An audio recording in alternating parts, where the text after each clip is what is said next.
Ladies and gentlemen, welcome to the Kegel Show.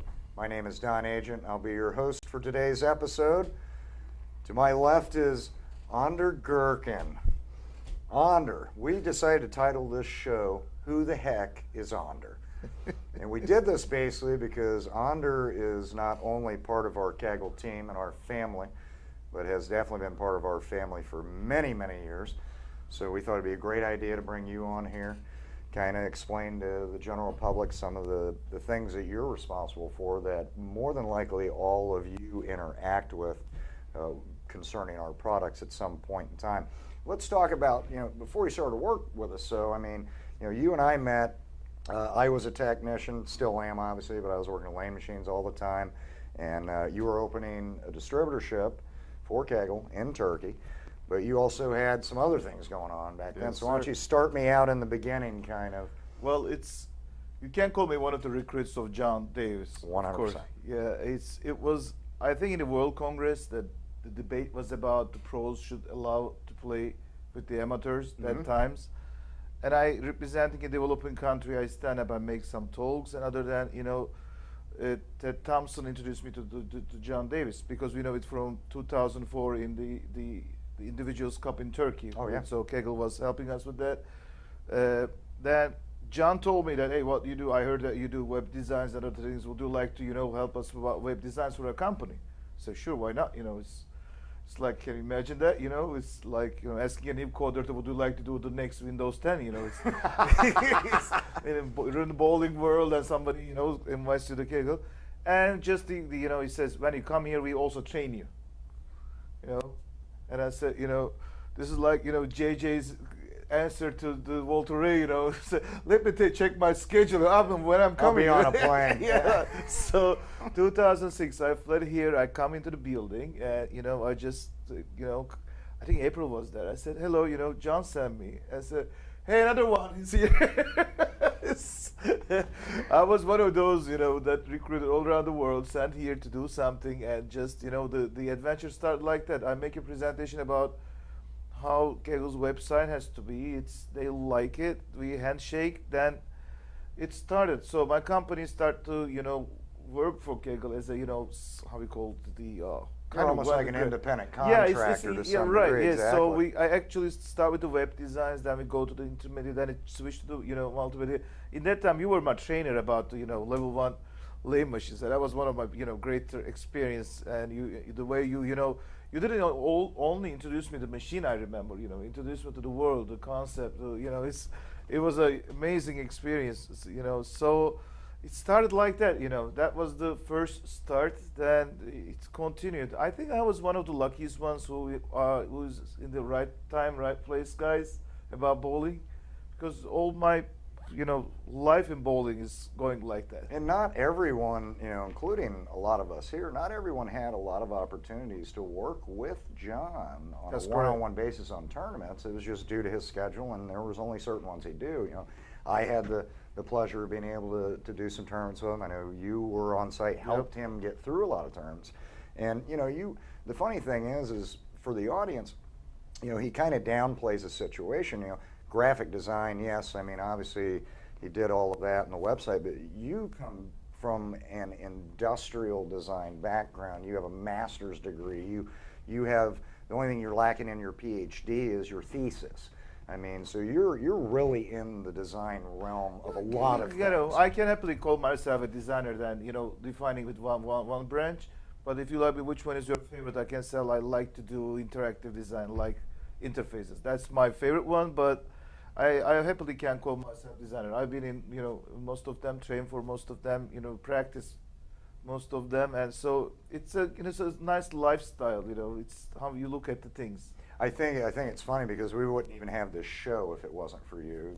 A lot of the Facebook stuff, which prompted this show, because you had posted one of our new groups, and somebody literally got on there and was like, who is this guy? Why is he posting for Kegel? Yeah.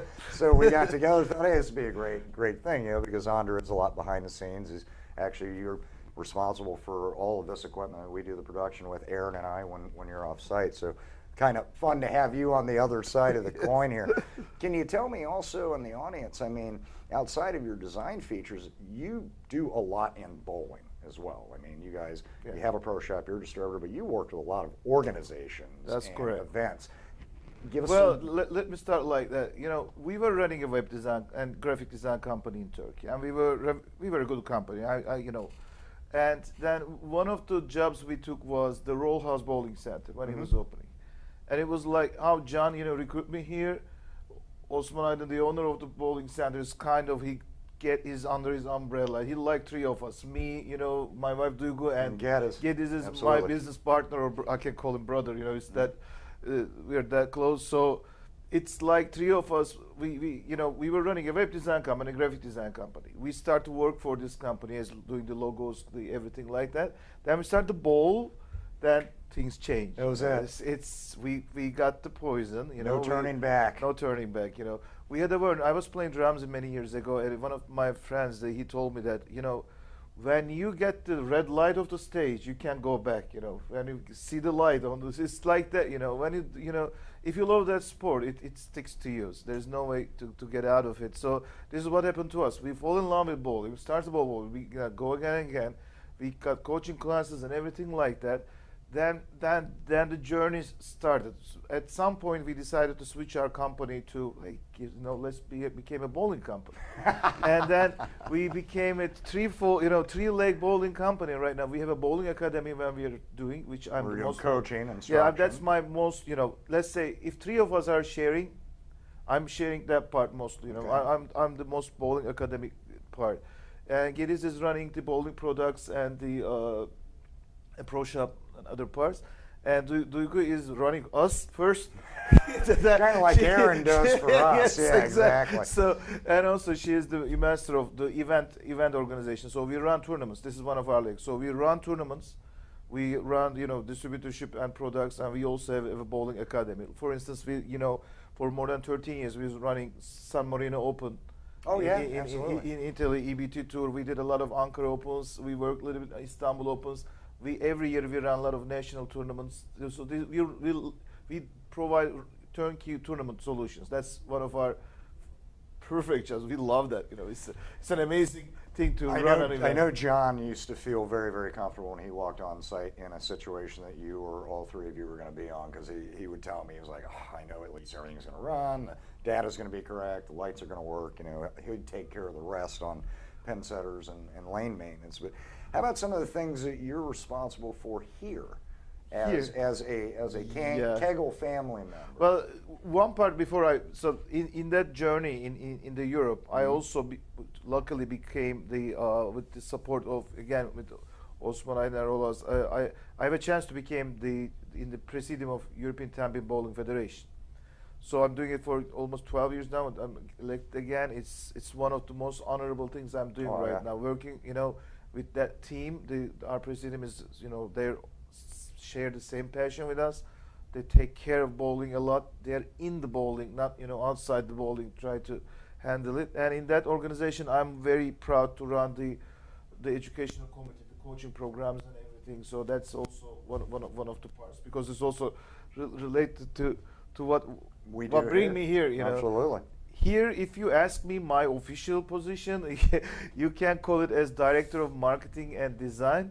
But if you ask me, my job is buying those orange things, you know, to make the table look cool. Exactly. Yeah, I like to buy orange things. You know, it's kind of less, you know, branding. You know, since it's been more than 10 years now. I'm in Kegel, and I saw the change and the growth and everything as an observer. You know, trying to someone who helped from the outside to the company. Then luckily with, you know, Chris's offer, I became more inside. Now I spent 4 months here. The title is title. I don't care.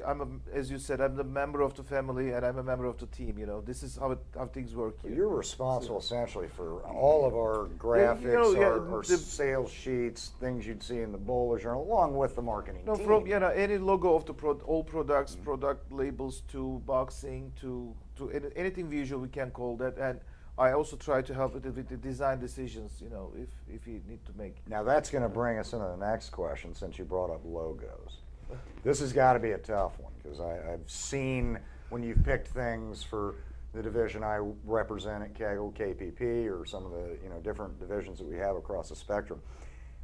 What are a couple of the favorite logos that you would have? Whether you design them for us or maybe it's an external logo, something that catches your eye because you're a pretty detailed guy, obviously.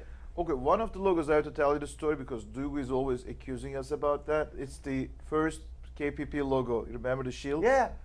She said that we lost the opportunity to use it in a great car logo. It can be a very famous logo if around the world. So she thinks we had to use it, put it on in front of the machines and everything. So it's one of the logos that I think that was one of my it is a favorites, strong. It gives the part solid effect. That I like that one. I like, of course, the Fire Ice and the Train series. It's a good family. I like that one. In our series, most of them are babies. It's so difficult to.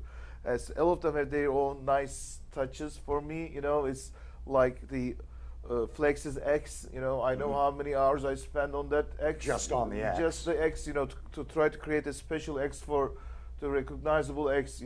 It's a unique X that I try to generate. So it's like that. So same thing went to the icons K for me. It's not the only logo, because the K follows the same principles of the X of the other one. So it's like that. So in that sense, all logos are my babies. I had to say. You taught me a lot about fonts the other day. Oh yeah. Actually, I used a larger font, so I didn't have to have my glasses on this show to read some of your notes. Fonts are. I think I had to get some rehab because of the font thing. So it's my family, treats me well about that. Hey, I have to buy some fonts. Can you give me some money? It's like asking for the drug money. It's it's so weird. Hey, I know that it's only 200,000 fonts I have, but maybe this 10 is better than all of them.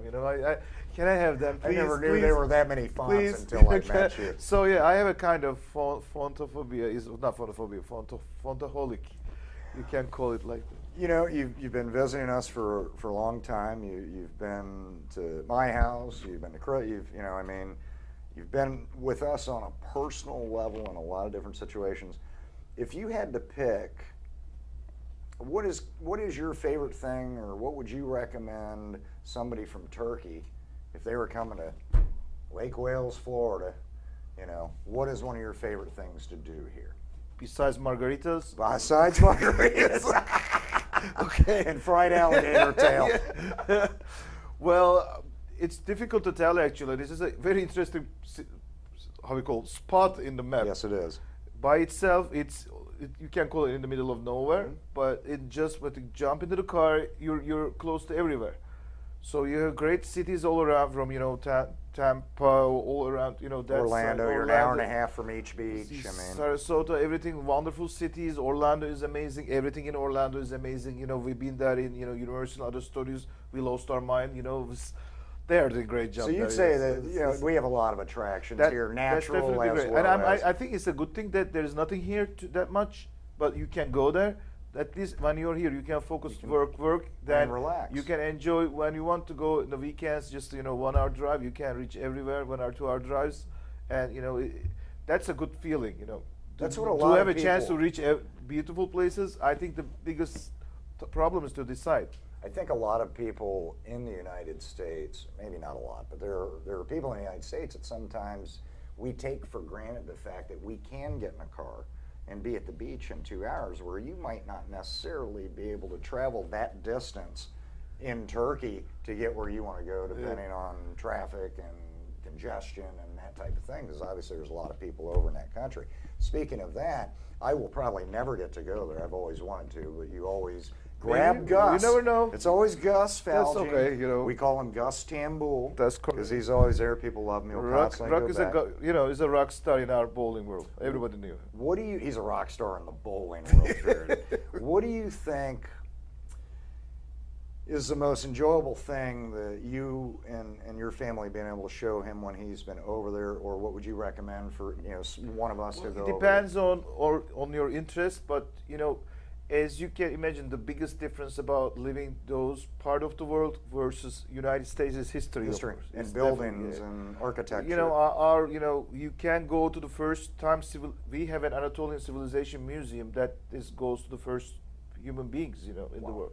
And from that to Byzantine, Byzantine Empire. Byzantine, Right. Ottoman, everything. We have all cultures, and Anatolia is it's a very how we call is one of the good places in the map that all cultures Everybody were got here. together, Yeah, 'cause it's a historically it was- melting zone. Yeah. It's a great place. So you have you have lots of archaeological parts you can see, visit, and any type of whatever you like. No, if you say no, I like just big cities, enjoy parties. Istanbul can provide you one of the largest cities in the world. It's a metropolis that provided. No, I like to go seaside. Now you're talking. Mediterranean and Aegean side is the best places that you can go. Those holidays, you can't forget those holidays. And what I can tell about Turkish people is I think we are a little bit, we can call ourselves a little bit too much hospital. Our hospitality is well known, and I can't guarantee that for anyone who comes to Turkey. Oh, I believe that. Gus has always told me how well he's been treated over there, not by yourself, but by everybody at the bowling center, and obviously it's in the culture. players. The only thing is you have to drink a lot of tea. Yeah, but I thought you got Ephes. You got good beer over there. That's Come all. on. That is always on the table. But I mean, I'll drink some tea. Any, but, any door you knock, they offer you a tea first. That depends on the door, of course. But Interesting. All right. But we are the most tea consuming country. God, in the world. I did not know that. My first would have obviously been China. No, I just checked. We were having a debate on the lunch. I just checked it. 7.5 kilos per person or something. It's- Most tea-consuming country in the world, Turkey. Yeah. And I've been to a lot of places, and I would not have guessed that. That's pretty good information. All right, last question. Sir. Tough one.